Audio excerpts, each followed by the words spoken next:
Let's talk for a moment about the flow of your money. Do you ever think about how cash moves through your financial plan and where it sits in the interim, in between purchases, in between funding, and where you stick things in the long run? When we talk to people about our leveraged wealth accounts, one of the misconceptions that we get very often is we say, okay, I understand that this is overfunding a whole life insurance policy, essentially storing cash inside this life insurance because you get things like guaranteed growth, no market volatility. You get liquidity. You can use the money here or whenever you would like. You also get protection because you have a death benefit if anything happens to you. And you also get the advantage of making sure that your family's protected if anyone comes after you, bankruptcies, lawsuits. For the most part, these policies are protected from those things. What they do is they make these policies synonymous with the end result, making it an investment. And our clarification in this video is we want to focus on the flow and the location of the cash, not the end result. Because these policies are a means of warehousing our cash, not the end investment. Although they could be, but the most useful way to actually really leverage them is as a way to use the liquidity in them to make other investments if you'd like. Let's show you an example. So for most of us, we have our profit or our after-tax dollars, and it goes into some sort of savings. We put a small piece away.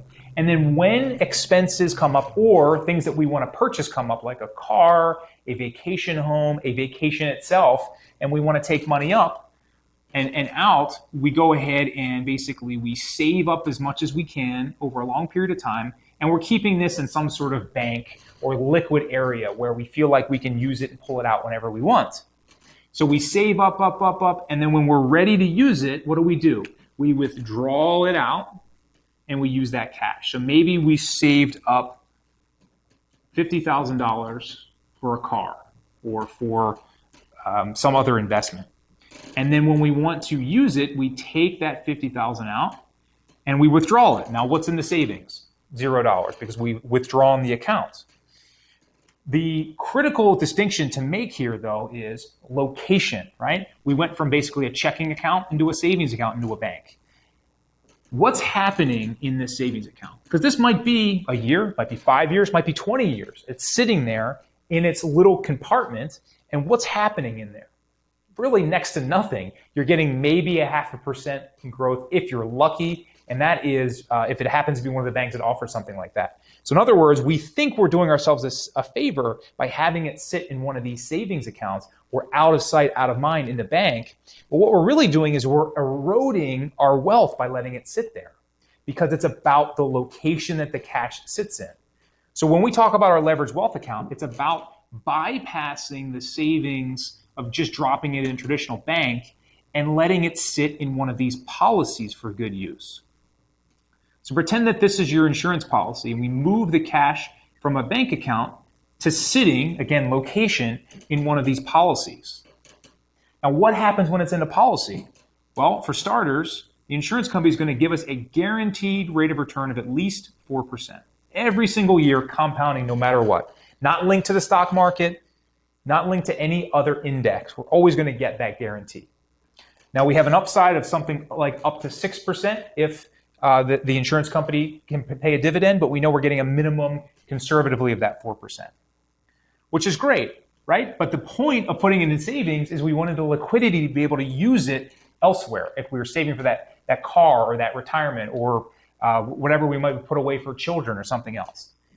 So the unique thing is saying, okay, well, we bypassed the savings in a bank and now we have it sitting in this account, but we want to make sure we're liquid for it, right? So instead of having to withdraw it like we do here, we can do that policy loan like we've talked about in other videos. The insurance company, by buying and putting our money in a policy, is making their side of the agreement that they are going to pay you a death benefit that they're going to have to pay out. So what most people do is you can take a policy loan out up to the amount you have in your account, in your policy. Let's just say you take $25,000 out to make a purchase. You put a down payment on that vacation home. You buy that car. You fund a college endeavor or the first semester of school or something. And now you have your cash here taking care of what you need. But in the interim, while it was growing, while it was sitting there, you were constantly growing that 4%. Well, now that you're going to utilize it, you're not dealing with these peaks and valleys where you had 50,000, then you withdrew it. You had 25,000, then you withdrew it. Here, as soon as it enters into the policy, it's guaranteed. It's dedicated for life inside this policy. So now when you take that loan out, what happens? This does not get recognized as a withdrawal. That entire 50,000 is still there. And so it's still going to be contributing and gaining compounding interest on that 4%. So now, by just moving it from a savings in a bank, we're getting 4% guaranteed on that cash every single year.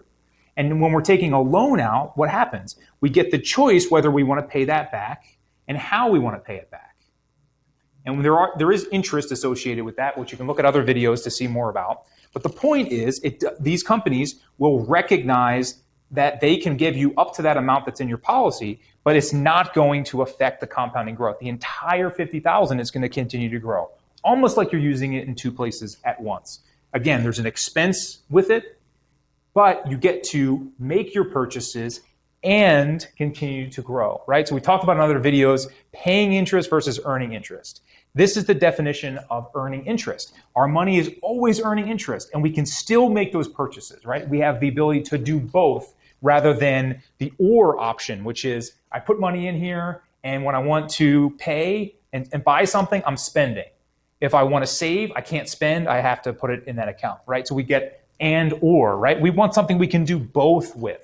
And that's the power of recognizing the flow. The only change we made, right? We didn't put any more money away. We didn't do anything. It's the secret of understanding where the money sits. Instead of letting it sit in something like a savings account, it can be bypassed into a policy to be leveraged, to get guaranteed growth, to get all the ability of the liquidity that these accounts offer.